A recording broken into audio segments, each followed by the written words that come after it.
ଜଗନ୍ନାଥ ଆପଣଙ୍କୁ ସିଦ୍ଧି ସ୍ମୃତି ୟୁଟ୍ୟୁବ୍ ଚ୍ୟାନେଲ୍କୁ ସ୍ୱାଗତ କରୁଛି। ଆଜି ଆମର ସିଦ୍ଧି ସ୍ମୃତି ଚ୍ୟାନେଲ୍ରେ ଗୋଟିଏ ପ୍ଲାନ୍ ଅପଲୋଡ଼ ହେଇଛି। ତା'ର ଏରିଆ ହେଉଛି 30 ଫୁଟ ବାଇ 34 ଫୁଟ। କାହିଁକିନା ଆପଣମାନେ କେଉଁଠି ବି ଗୋଟେ ପ୍ଲାନ୍ ବନେଇବେ ସେମାନେ 2000 ଟଙ୍କା ନେଇଯିବେ। ତେଣୁ ଏମିତି ଗୋଟେ ଫ୍ରିରେ ମୁଁ ବହୁତ ପ୍ଲାନ୍ ଅପଲୋଡ଼ କରୁଛି, ଯେଉଁଟାକି ଆପଣଙ୍କ କାମରେ ଆସିପାରେ। ତାହେଲେ ପୁରା ଦେଖନ୍ତୁ ଆଉ ସିଦ୍ଧି ସ୍ମୃତି ଚ୍ୟାନେଲ୍କୁ ସବସ୍କ୍ରାଇବ୍ କରନ୍ତୁ। ଦେଖନ୍ତୁ ପ୍ଲାନ୍ ଷ୍ଟାର୍ଟ ହେଉଛି। ଇଏ ହେଲା ଇଷ୍ଟ ଫେସିଂ ପ୍ଲାନ୍, ଯେଉଁଟାକି 2ଟା ବେଡ଼ରୁମ୍, କିଚେନ୍, 2ଟା ଟଏଲେଟ୍, ଗୋଟେ ହଲ୍ ଆଉ ଗୋଟେ ପୂଜା ରୁମ୍ ରହୁଛି। ତାହେଲେ ଦେଖିବା ଏଥିରେ କ'ଣ କ'ଣ ଅଛି। 2ଟା ତ ବେଡ଼ରୁମ୍ ରହିବ, ପ୍ଲସ୍ ଗୋଟିଏ ଷ୍ଟେୟାରକେସ୍ ରହିବ, 2ଟା ଟଏଲେଟ୍, ଗୋଟିଏ କିଚେନ୍ ଆଉ ଗୋଟିଏ ବରଣ୍ଡା, ଯେଉଁଟାକି ଆମେ ବାଇକ୍ 2ଟା ବାଇକ୍ ରଖିପାରିବା, ଗୋଟିଏ ପୂଜା ରୁମ୍ ଆଉ ମଝିରେ ଗୋଟିଏ ରହିବ ହଲ୍। ଆଉ ଏଇଟା ଆମର ଇଷ୍ଟ ଫେସିଂ ରହିବ। ଏଇଟା ଇଷ୍ଟ ଫେସିଂରେ ଯେଉଁଟାକି ଆମର ବାସ୍ତୁ ହିସାବରେ ଆମର ନର୍ଥ ଇଷ୍ଟରେ ରହିବ ପୂଜା ଘର, କିଚେନ୍। ଆଉ ଦେଖନ୍ତୁ ଏଇଟା ରହିବ ବେଡ଼ରୁମ୍, ଯେଉଁଟାକି ଏହାର ସାଇଜ୍ ରହିବ 10 ଫୁଟ ବାଇ 11 ଫୁଟ। ଆଉ ତାପରେ ଦେଖନ୍ତୁ ସେଇଟା ତା ପାଖରେ ଆଉ ଗୋଟେ ବେଡ଼ରୁମ୍ ରହିବ, ଏଇଟା ବି 10 ଫୁଟ ବାଇ 11 ଫୁଟ।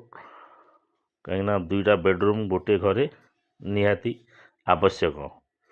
ତାପରେ ଦେଖିବା ଗୋଟିଏ ଟଏଲେଟ୍, ଆଉ ତା'ର ଟଏଲେଟ୍ର ସାଇଜ୍ ହେଉଛି 7 ଫୁଟ ବାଇ 5 ଫୁଟ। ପୁଣି ଗୋଟିଏ ସାଥିରେ ରହିବ ଗୋଟିଏ କମନ୍ ଟଏଲେଟ୍ ବି ରହିବ।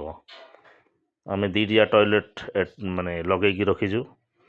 ଆଉ ଏଇଟା ବି କମନ୍ ଟଏଲେଟ୍ ବି 7 ଫୁଟ ବାଇ 5 ଫୁଟ ରହିବ।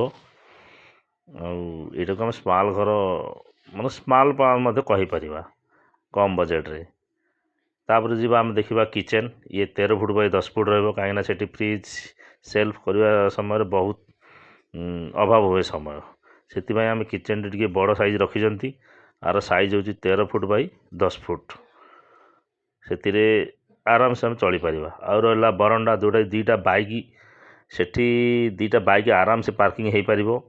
ଏହାର ସାଇଜ୍ ରଖାହେଇଛି 9 ଫୁଟ ବାଇ 10 ଫୁଟ।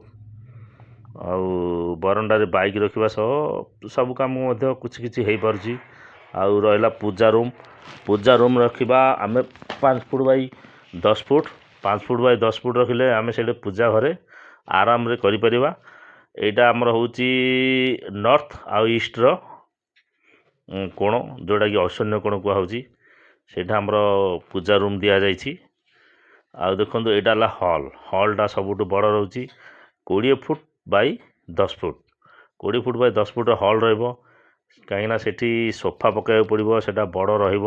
ସମୟ ପଡ଼ିଲେ ଆମେ ସେ ହଲ୍ରେ ପ୍ରୋଜେକ୍ଟର ମଧ୍ୟ ୟୁଜ୍ କରିପାରିବା।